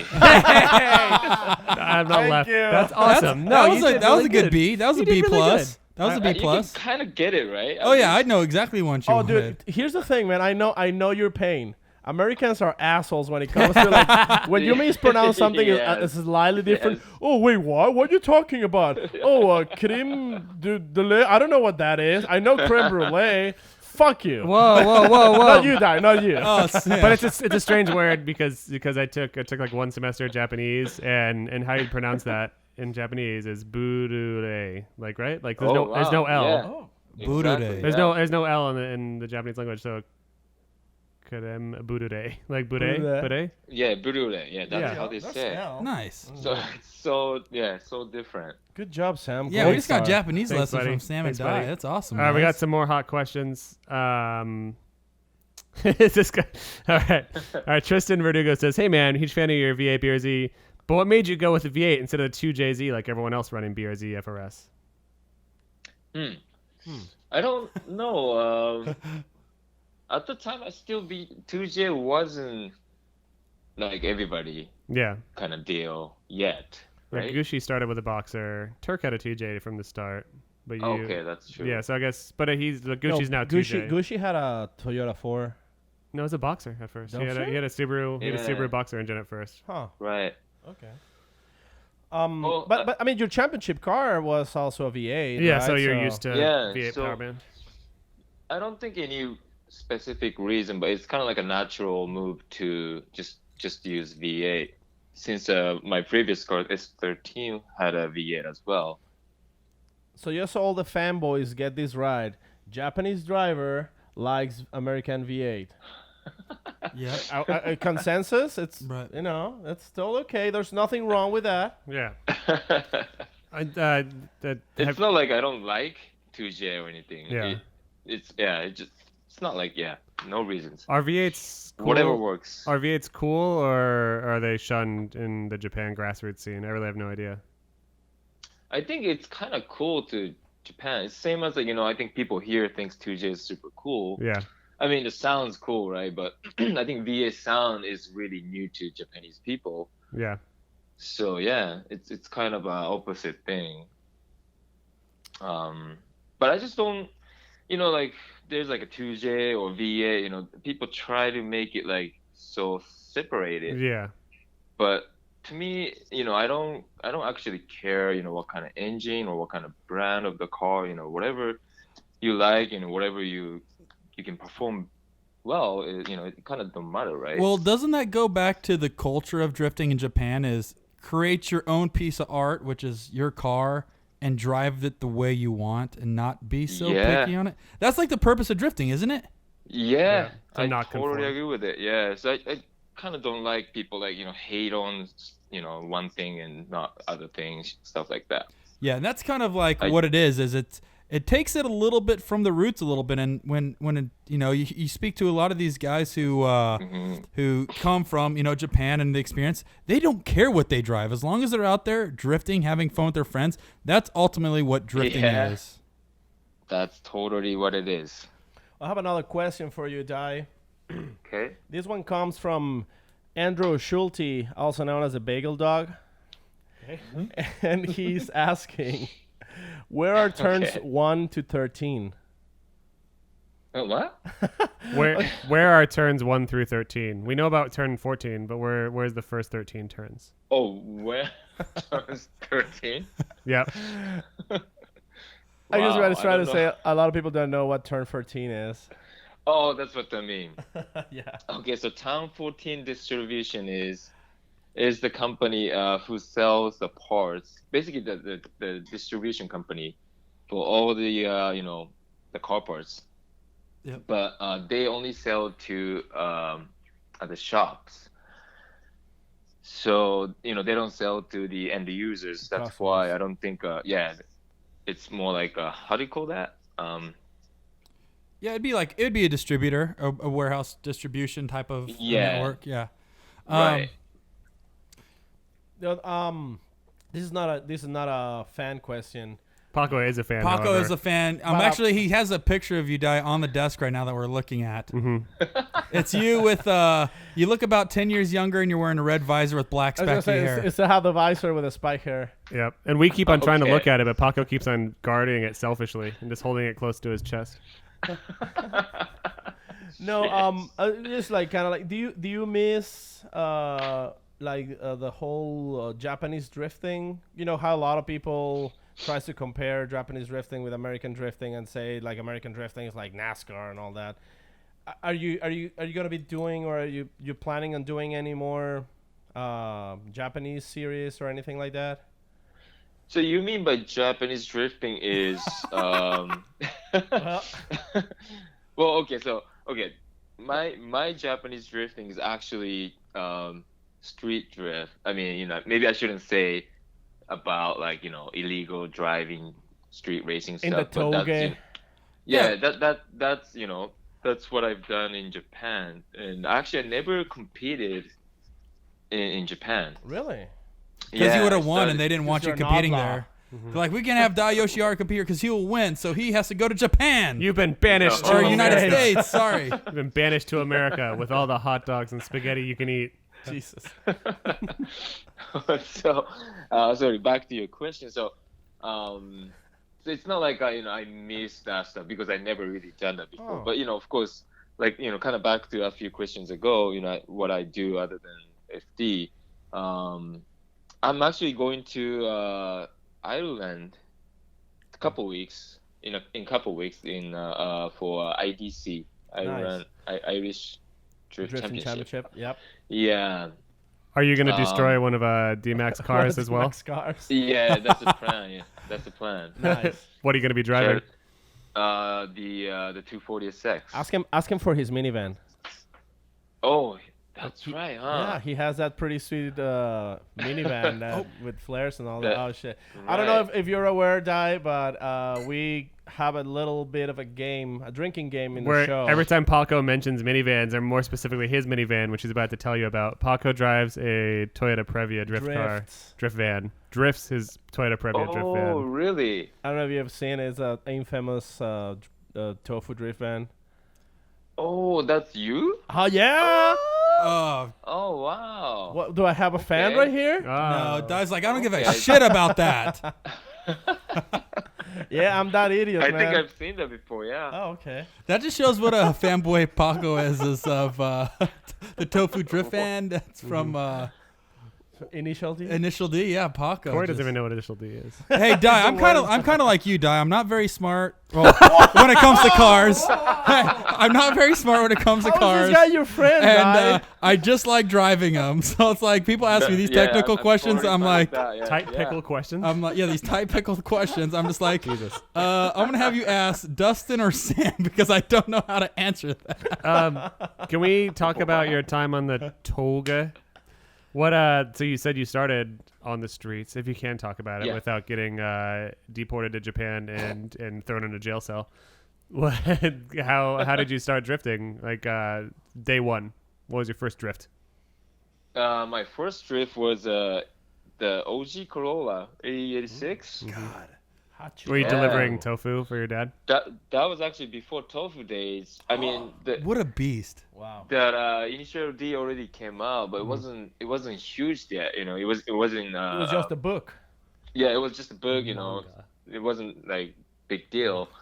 So my A86 only cost $200, and it was already drift ready. Like nobody. Yeah. I'm pretty old, so it's like almost 20 years ago. Well, how did you get started? So I just purchased that car from my friend. I mean, a couple of years older friend, and I just started driving at night, and just practice almost every night. And the gas was cheaper too, so I just put like $10 backs for the gas, and just drive a few hours and come back. So, but how did you get into drifting in the first place? Because this was then like a very, very new thing, right? You were one of the first people to do it. How did you learn about it? Well, at the time in Japan, already drifting, street drifting was already being for like almost 10 years. Okay. So like I said, there's a few friends older than me already started. So yeah, that was kind of the thing. Do you remember a couple of the name of those teams, those famous underground drift teams? Well, yes, there's a team still exists. Running Free. Yeah. Okay, there you go. Yeah, they're already there at the time. And where in Japan is this, by the way? I'm actually from Tokyo, but countryside of Tokyo. Nice. So what was the routine? Like you and your friends would meet up at a location, and then you go to the mountain and just drive up and down until you got tired, or would you specifically battle each other? How would you drive? Well, there's not really a battles in the beginning, but like I said, just put like $10, $20 at the most, because of course back then no money. Yeah. And, still to this day, we don't. Still to this day, it's the Drifters same. is all broke all the time. And no extra tires or anything. So just put the gas, and usually try to go when it's rain, because save tires. It's easier to drift, and also you don't use up tires. I mean, that was a huge thing at the time. Just put a gas and just drive until the gas gets close to empty, and just drive back. And did you have any idea during those days that maybe some Dai 20 years later would be making an income off of this, living in America and like being one of the premier drifters in the world? No, not at all. So yeah, from then to now, it's crazy difference. Yeah. Nice. Couldn't imagine. Yeah, for sure. No, and it's kind of good to honestly bring up the roots, because you were one of the guys that is actually in Formula D that started kind of when the sport started years ago in Japan, and to kind of hear these stories is I think it's important, honestly, like to bring back the roots of why we do this. And I think during that time you did it because you enjoyed doing it and it was fun, and obviously it's a much different now here in the States, but I just don't know where I'm going with it, but it's just like it's cool to hear these stories. You know what I mean? Because you don't hear them anymore. You don't hear them anymore. You hear people bitching. You hear them on the show. We ask on the show all the time, Corey. Okay. Let's ask Alec Honadell when he drifted the Toge. Yeah, he's gonna be like, shit, I was not even born yet. I agree. Like Corey's definitely bringing up the fact that we're talking to an original, one of the old schoolers, OG old school street drifting, like somebody who actually was there. He was there at the start or near the start of it. And I think that's what's blowing me away right now is that it's like you don't hear these stories very often. He was driving a stock, I imagine, or nearly stock 86. And how much power did you have in the 86, your first car? Like 90 horsepower? Maybe something like that. Yeah. And driving it in the rain on the Toge. and that's insane. Well, did it ever get to a point, this is just kind of a weird question, did it ever get to the point where it's like, oh my God, Dai and the guys are heading to the mountain. We got to go up there and compete or battle them, or You guys like have- did it ever turn into like some sort of You competition, guys or did have people like fans meeting to watch? or did people get excited? No. Well, I wasn't famous or anything, so it's not such thing. And there's no battle, but it's kind of like you follow, and if you can like gap them, or if you can keep up, in your own scale, you just oh, I'm better than this guy, or he's better than me, kind of deal. We've all seen Tokyo Drift, so we've got a pretty good idea of what drifting in Japan is like. But would you? It's funny to think. But would you get like street cred from the drifters if like you were the dude on the mountain? Like I think so, yeah. I don't know. Like I'm trying to, because I've never been there Yeah, before. we're So I'm trying to like. We're trying to create a scene in our I'm mind. trying to feel out what it was like back then. Like, oh, so and so's going up the mountain. We got to go get him. Or I don't know if it's like I'm trying to feel it out. I don't know. I guess the question is, how do you transition from street outlaw to professional driver here in the States? Like, where was a point where somebody said like, "Oh, I've seen you driving. You will be coming to America." Paco, and- stop being so xenophobic. I don't think that's how it happened. Well, how did it happen? Wait. So, How- okay, the question has been changed, right? Yeah. I guess. How did you change from being a street drifter to a professional Formula Drift driver? What brought you to the States, or what brought you as a professional driver in the first place? Well, but at the first time I came to the States, there's no such thing like professional drift driver. But I was still driving. That was the time I was driving on toges. But in the stateside, starting drifting, and I guess there was competition. The D1 came in first time in 2003. Are you guys laughing? No, he said, No, we the best part is that we've heard this We're story actually from like paying attention. 3 different other drivers. Okay. So we've already heard about, Forsberg and Vaughn and all their other first drifting stories. So it's good to hear. We've never talked to Okay. an outsider, so to say. And Cool. we would never laugh. All right. So yeah, back in 2003, D1 came into the States, and I just happened to know a guy who had a car in the States, and just luckily, this guy offered me to drive. Yeah, and then I really wanted to just come to the States. It's more like I think people think I came here to drive it, but it's kind of like opposite. At the time, you can't, there's no such thing about professional drifting. So, I didn't really expect to just drive, and, that could be the main thing for my life, And how did it become the main thing in your life? Yeah. So it just, it didn't happen in a year or anything. It Right. just throughout this 13 years, right?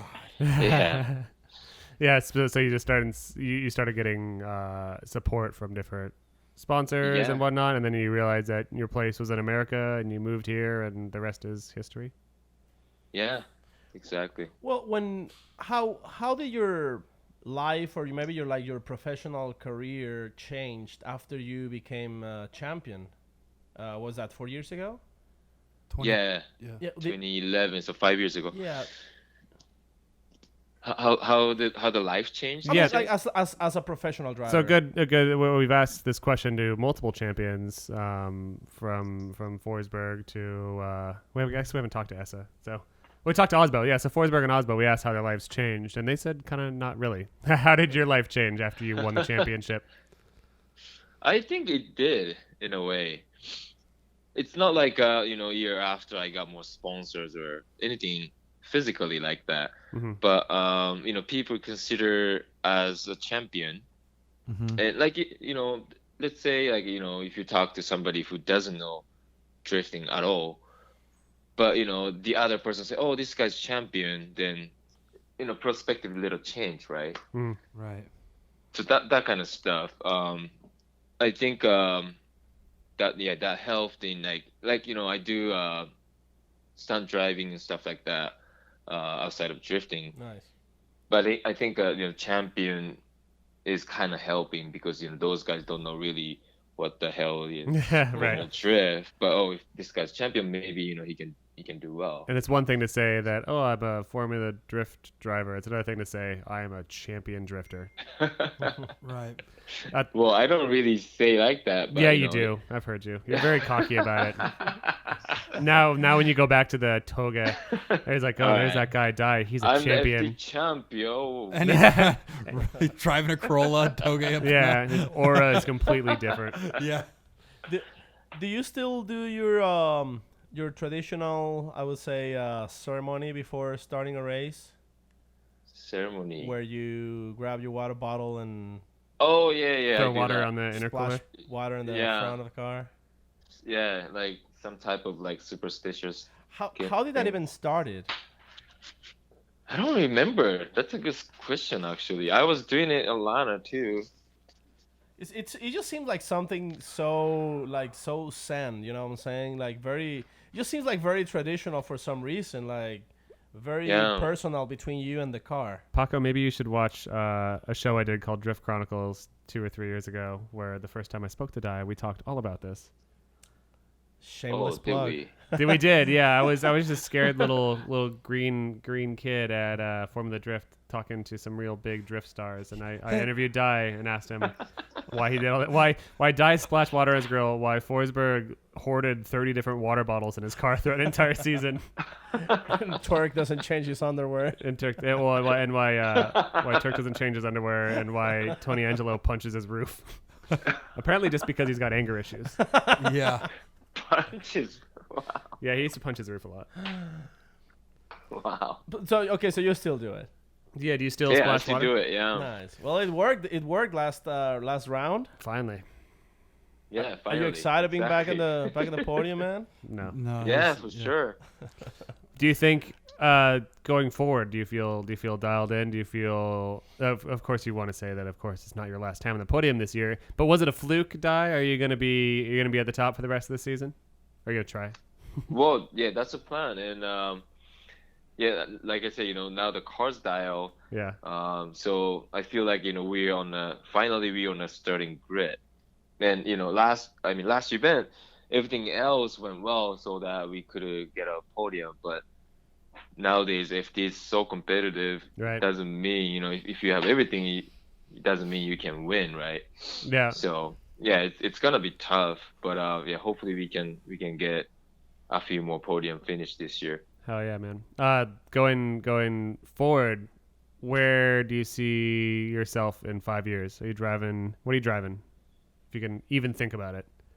Wow, never thought about it. You mean what I'm driving in FD, right? Yeah. Or like- what are you doing in general in 5 years? Are you still competing? Have you retired? Have you become a like an old tofu maker on the top of a mountain in Japan? I'm gonna hire Dai as a crew chief on my team. Mhm. We're gonna race junior dragsters. Are you still an That sounds FD? kind of fun, man. Right?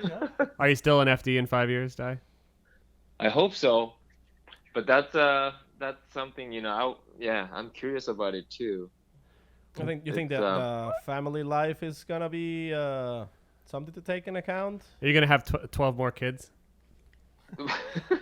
No, Oh yeah. but it's like you guys already say, to me it's a work too. Mm-hmm.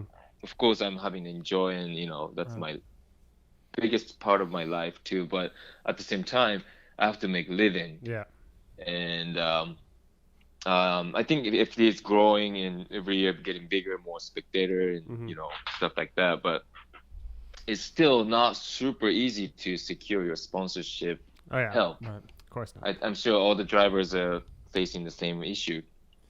And here's my last question, Dai. Hold on, before we move on from this one real quick. Is your car in 5 years, do you have a 2,000 horsepower car, or what's going on with cars, do you think? That's a good question. Remember you guys asked me, if I miss more like a less horsepower type of like back in the day type of car, and I say yes, because I don't know. That's something if they can make a rule about, I don't know how to restrict the power and stuff like that too. But We've talked I about just it don't- a little bit. oh, you guys? Yeah, well, do not that? so much. We think that they're at least, I don't know if we're all in total agreement, but We'd like to see, a class existing as it is now. Like there's a pro unlimited, so to say, class where you can not have horsepower restriction and you can have as wide of a tire as you want with a weight. But we also would love to see a class where it's like stock motor S13s and every driver has to have a very like spec car, because we think it'd be a lot of fun to see Dai Yoshihara versus Von Gitten versus Chris Forsberg versus like Alec Honadell all in stock S13s or any other car, stock FRS, stock BRZ. Wow. But would you enjoy a competition like that where every driver? That would be fun, man. That would be fun for sure. It doesn't leave a ton of room for sponsors, of course, to get their parts and brands out, but I think it would be awesome to have as a piggyback to FD stuff. Interesting idea, man. Yep. So my last question, Dai, before we wrap up, if you weren't drifting, what would you be doing? I'll be a pilot. Oh wow! Do you ever a pilot? Just kidding. No. Okay. Oh no. No. I mean, I would love to, but I don't think I could. Why not? You're not very good at controlling vehicles. No, I'm not smart enough. No, I'll be right there with you. It'd probably be, I don't know what we'd be doing, You but already said that I'd be you side by weren't side. smart. Not smart with cars. Dai, you could become a pilot pretty easily, dude. If you're smart enough to do that. You just have like a couple more controls, and that's it. You hit those clipping points. You hit those clipping points, or you don't hit the clipping points. I think the goal in an airplane is not to hit things, but I don't know. Could be wrong. I could be wrong on this. Well, before we go, let's do a quick. What we do is our lightning round of questions. So we're just going to throw out some quick questions at you. They're going to be weird. They're going to be random. And then you give us as short of an answer as possible. So one word answer if you can, or just a few words. You ready? All right, I'll try. All right. I'll fire it up. What's your favorite food? Ramen. What's your favorite car? A86. Oh, there you go. The Jet. All right. What's your favorite band? Bon Jovi. Whoa! John Bon Jovi. Do you do karaoke, Dai? Not really. I go, but I don't sing. What's the hardest you've ever laughed at something? Oh, can't really think of anything right at the second. When's the last time you cried? Cry? Mm-hmm. Other than last Saturday when you reached the podium. You know what? Yeah, I kind of did actually. Oh, that's in awesome. the car a little bit. Yeah. Oh, that's the best. that's cool. All right, quick, go. Do you watch Game of Thrones? Hmm? Do you watch Game of Thrones? What's that? The show Oh my Game God, of Thrones. the TV show. I don't know. I don't watch it. Hey man, I'm a fov. It's incredible how similar Dai and I are, because I don't watch any of that shit. You even look alike. We look like twins. You guys look like Uncanny. twins. We look pretty close. I was actually. So you must look like a Kangushi too then. I have abs like Kengushi. With those abs, yeah. Corey, do you have a question? Question. Okay. Other than winning the championship, what was your favorite moment while drifting? Oh, like just driving toge with the bodies. Going back old school, I love it. Next. Yeah. Okay. I still have a question. Paco. We got I have a question. Two So more. Here we now go. that Corey has his own HPI RC car, and obviously we know you have your own with I think it was a S13 discount tire car. Yeah. Who would win on a tandem battle of RC cars? Oh, God. Corey the Horse Hosford or Daijiro Yoshihara? I think Corey the hose. No way. I would throw it away. I I'm would not throw it good at away. it. Have you ever had a nickname, Dai? A what? Have you ever had a nickname? Has Jared given you a nickname? Other My than Dai? nickname? So like, I guess he said like slide or die or Yeah, you know, something like that. Dai the ninja. that's a really or bad. something. No, it's Daigo's the ninja. Yeah, I Ninja know. I'm Daigo. just It was, an example. Diet Coke Yoshihara. Oh, I that's know a fun Corey has a one. nickname for you. Yeah, no, we've talked about What that. is it? The slider diarrhea Yoshihara. How you even put out with this asshole? Me, do you know what? They go way back. We go Corey way was back. on the toga with him. No, I think I've only been able to drive with Dai maybe once or twice in practice. We never driven against each other because only qualified a handful of times. But do you know what, man? It was just it's crazy because every time you're together with these guys, you actually do end up creating a relationship with them because you're all there for the same reason, and Yeah. it goes back to the whole passionate side. Dai, do you have any advice for Corey on getting his life back together? What's my first step, Dai, to get my shit back together is to go out there and compete with you guys? You got the car, right? Yeah, I have the car. No transmission though. Oh, he has a transmission, right? Yeah, Okay. it's all on the way. It's on the way. Nice. Yep. So Overnighting parts from so Japan, you know. Once you fix that, and you're good then. would you drive with me again? Yeah, it's their team. It's a team. See, me and Dai are a team. Just to let you guys know. Icebreaker. Breaking news. Dai Yoshihara, Corey Hosford team up. Wow, Dai. 2017. That's really nice of you to finance Corey's next season, Dai. We really appreciate it. Yeah, thanks for everything, That's Dai. one of the perks of being a team owner. You know, you can just like bring people on board. I appreciate that, Dai. You're the best. No, you're gonna be the team owner. I'm gonna just drive for you. Oh, Oh, that's what I got to he figure wants. this out now. Yeah, Damn You it. have to do all the BS. Okay, that means nothing's gonna get done. Yeah. No, but seriously, Dai, thank you for everything you do for the sport. You're a big Yeah. inspiration to a lot of the people, and everybody's rooting for you on all sides. Don't act and, like you don't know. Yeah. no. If you get to hear the episode before you called us totally random and unscripted, Yeah. I was talking a lot of shit about you. But No, he wasn't. That He was was- just acting. He was saying that he's It's gonna. called acting. He said he was and- gonna punch you right in the nose. And I was gonna say that I'm really, really happy to see you back on Podium and Yeah. to being the Dai Yoshihara from a couple Yep, years ago. you're a legend in the sport, and thanks for everything, dude. Oh wow, thank you so much. Anybody you wanna man? plug in before you go? How can people find you? What's your address? My address? No, don't say it. Oh, your All right. Instagram, Like social media. What's your social Instagram? media. Yeah, just social media, Instagram, Facebook. Google him. Pretty much, you'll find him. I don't do Snapchat really. Yet. Well, you should get on the game. Forsberg just got on Snapchat last week.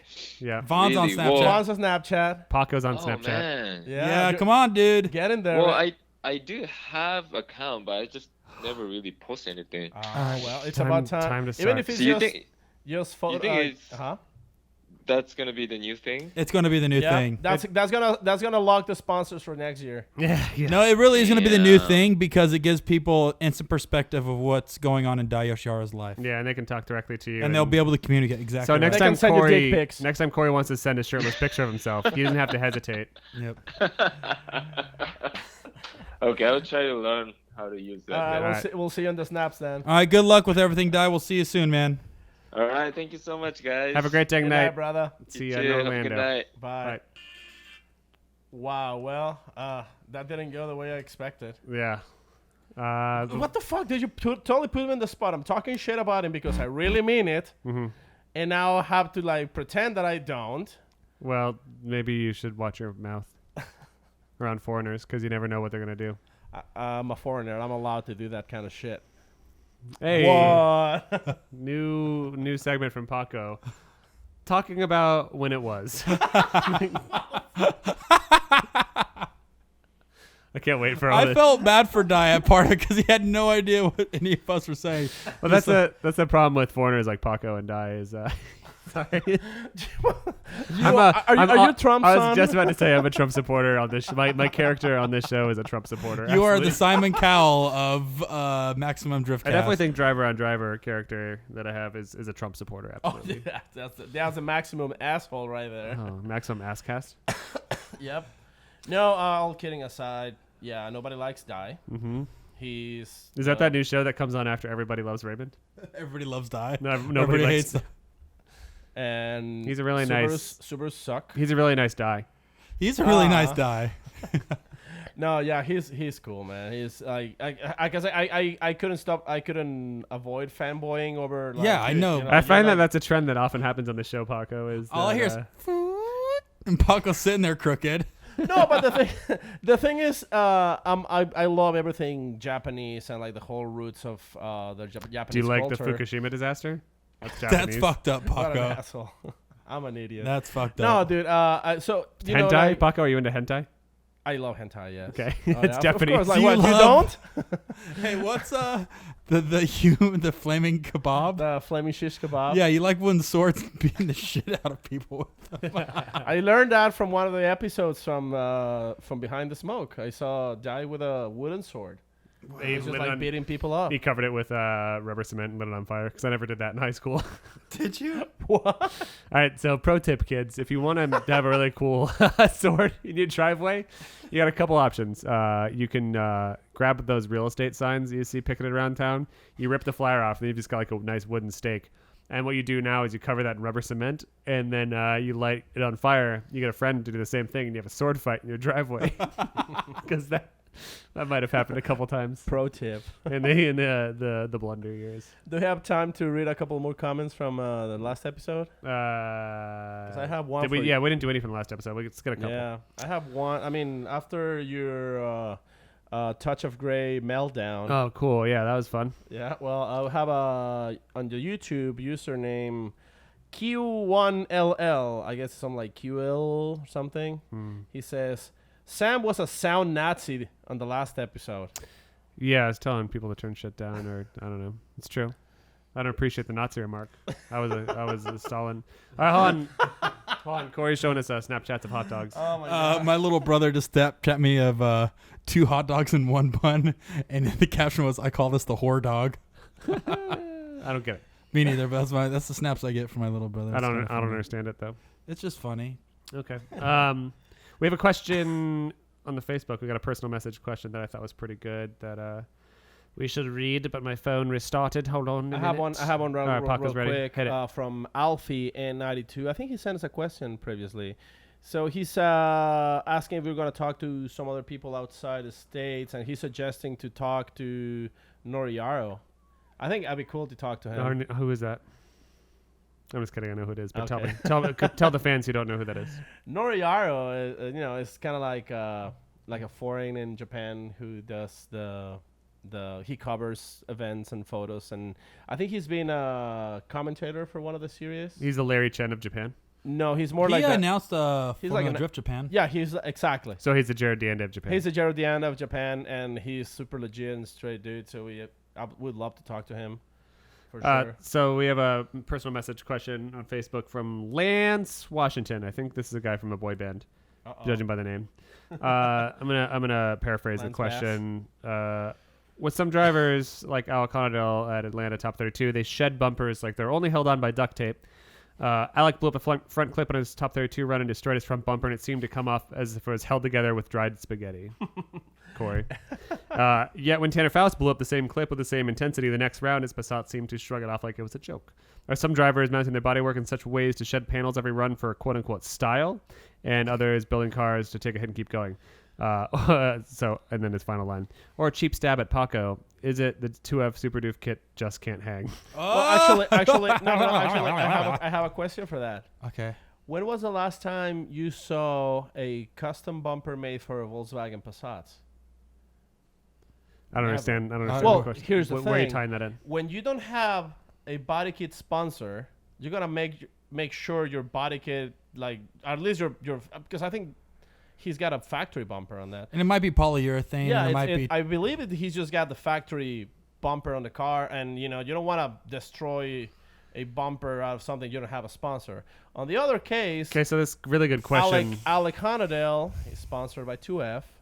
He knows we got his back. So if he can destroy all the body kits, please. All right, so as long as it makes it look Paco is good. turning this, what I think is a really good question, into a sales pitch. But Yeah. let's get away from that, because I think what's important to know is that that I learned, because I had this actual same question that I put to the drivers a few years ago, is that I think it's because, and correct me when I'm wrong about this, Chris, because sometimes these drivers put on their bumpers loosely, so that way if you do tap a wall, you're not losing angle or affecting the car's angle if your bumper just flies off. If that bumper is heavily latched onto your car and you do a wall tap, that is potentially going to fuck up your line. Like, you are going to affect your angle and your speed. But if your bumper is just kind of hanging on, you create a little bit of a show as well, that when you tap the wall, that thing flies off and you save a bumper, because hopefully it doesn't split in half. You don't affect your line. My thought is Let's hear it. we used to just run zip ties on the front, Mm-hmm. and basically it would take about 20 seconds to take off if we ever needed to change or work on anything in the front. Yeah. So you zip tie it or do some temporary clips because that thing may come on and off 4 or 5 different Yeah, times. but zip throughout the day. tying on and off is a lot more complicated than like those rivet. Well, Phillips Zeus head fasteners. No, because Well, if the the Zeus Zeus fastener, you're fasteners, gonna have you to make pop the them out and fastener they're itself, and it's actually a lot more work than what it And you is. destroy them. I mean, the Swiss fastener, you pop it out, it's ruined. The thing is, every kit is different. Some of them are stiffer, some of them are softer. You can see Von getting putting the bumper on the wall, and he just flexes and he comes back. Where some other bumpers are a little stiffer. I don't think nobody really cares about the bumper taking the car out of like moving in a different direction, because the bumpers itself are not really attached to the structure. But it's mostly that you want to be able to take that off on and off like super quick and Super doof. super doof and super easy. I'm so scared of Forsberg now. Like, he's just gonna correct me on this. Like, he has put the fear in me.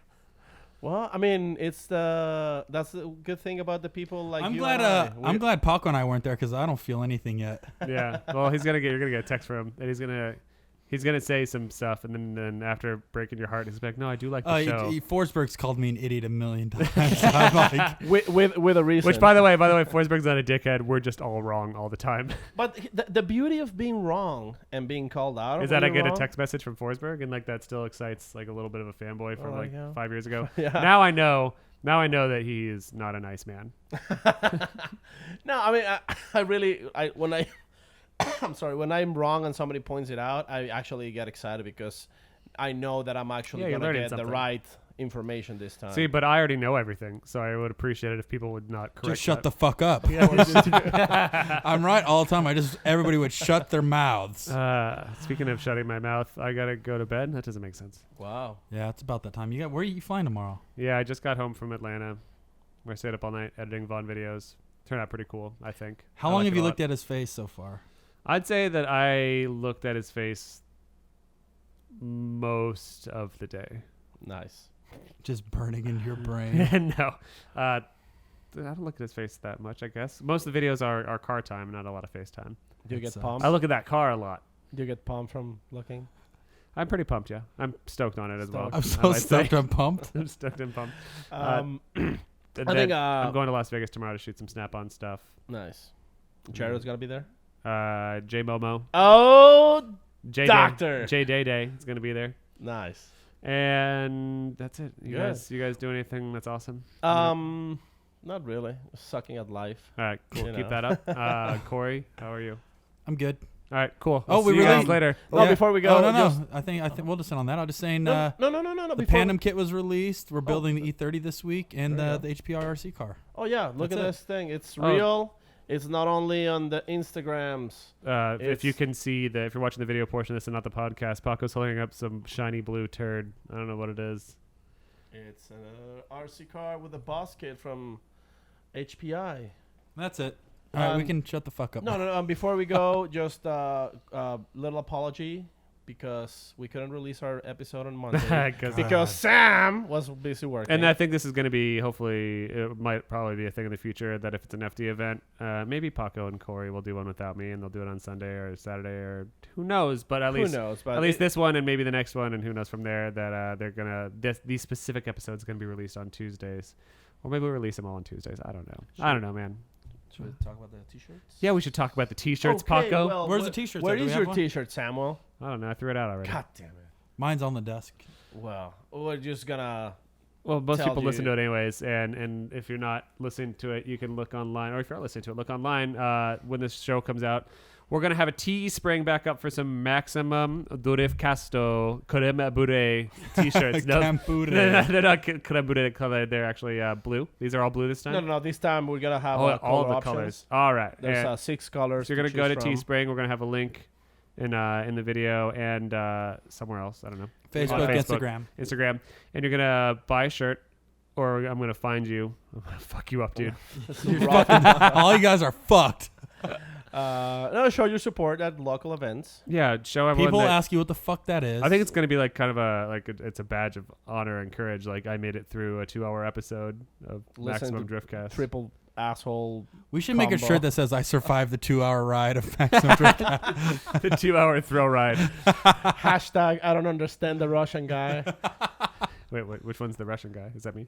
That's Paco. I think Sam thought he was a Russian guy. Wait, Yeah. you're not Russian, Paco. You're, I know, but a lot of people thought it was. You Blackanese. Well, okay. Is that a term that I can say? Hey, I guess we just did. Oh well. Anyways, don't forget to check us out on iTunes. Tinder, Grinder. And especially on Grinder. That's Sam's. Check me out on Grinder. I'll be on there 9 to 5 tomorrow at all the local hotspots. Corey's gonna be on MySpace. Guy Fieri's. MySpace, Face the Jury. He's gonna be the spaghetti. Yep. Pasta Boy. Yep. Definitely. Don't forget to check us on Facebook.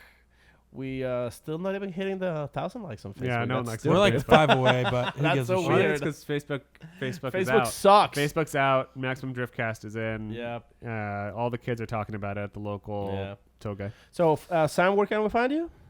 Internet. Okay. At?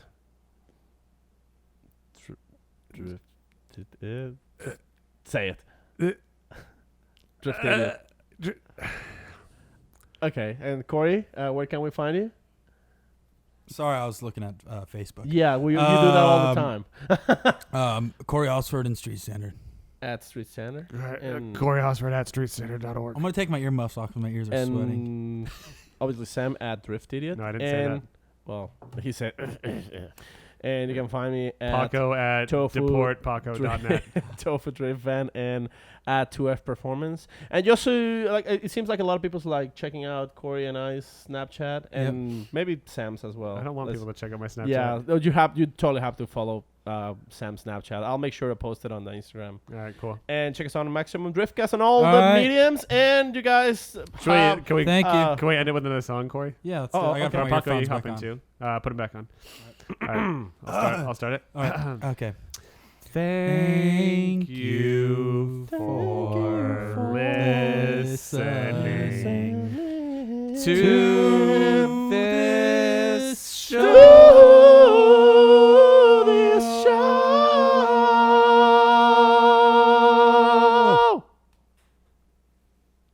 That's actually not that bad. It's pretty good.